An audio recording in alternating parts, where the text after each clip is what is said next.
There comes a moment in every awakened soul's journey when everything begins to fall apart. Not because you did something wrong, but because heaven is preparing you for what's next. It feels like betrayal, like heartbreak, like loss, like death. But it's not destruction, it's divine removal. Because before God rebuilds you, He strips you, He subtracts, He empties, He exposes what was never real, what was never for you, what was never strong enough to carry the weight of your calling. The job falls through, the relationship collapses, the comfort is removed, the applause goes silent, and you're left in a season of sacred chaos, wondering why everything is disappearing just when you thought you were finally on the right path. That's the test. That's the exact moment where most people mistake removal for rejection. But God isn't rejecting you. He's realigning you. He's tearing down the false structure you built with your own strength so He can replace it with something unshakable. You prayed for strength, so He took away what made you weak. You prayed for peace, so He removed the noise.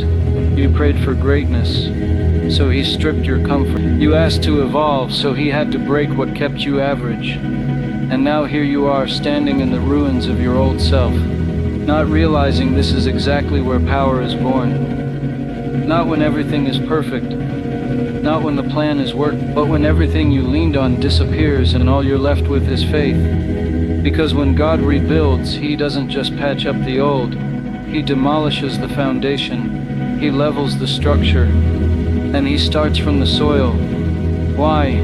Because where you're going can't be built on what used to hold you. You don't build a palace on a cracked floor. You don't pour legacy on unstable belief.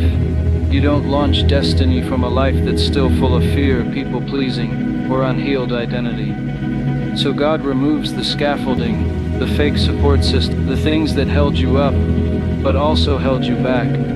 You begged Him to leave it. You cried out to keep it. But if He let it stay, it would have ruined the blueprint He designed for your future. So He let it die. And that right there, that death you didn't understand, was mercy. Because the version of you that's coming cannot coexist with the version of you that was surviving. God's not interested in maintaining what you built from pain. He's interested in birthing what He imagined before you ever took your first breath. And for that to happen, removal is required. Think about every oak tree. Before it stands tall, the seed has to be buried.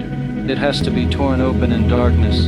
It has to break. And only through that breaking does life come. Your removal season is the burial of who you were, not the death of who you are becoming. But you have to trust the process, because you cannot rebuild something if you're still mourning the pieces. So stop chasing what God has already removed. Stop resurrecting relationships that were a lesson, not a future. Stop asking Him to bless a structure He already condemned. The pain is not punishment, it's purification. The loss is not failure, it's freedom. The silence is not abandonment, it's space for construction. What feels like a breakdown is the blueprint for breakthrough.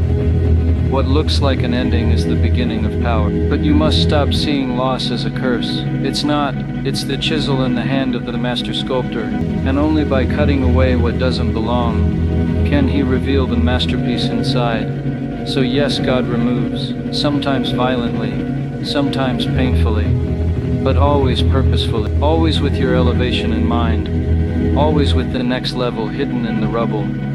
And if you dare to let go of what's gone, if you dare to trust Him while standing in the ruins, you will watch Him rebuild something you never imagined. Not just in your life, but in your something stronger, something pure, something eternal.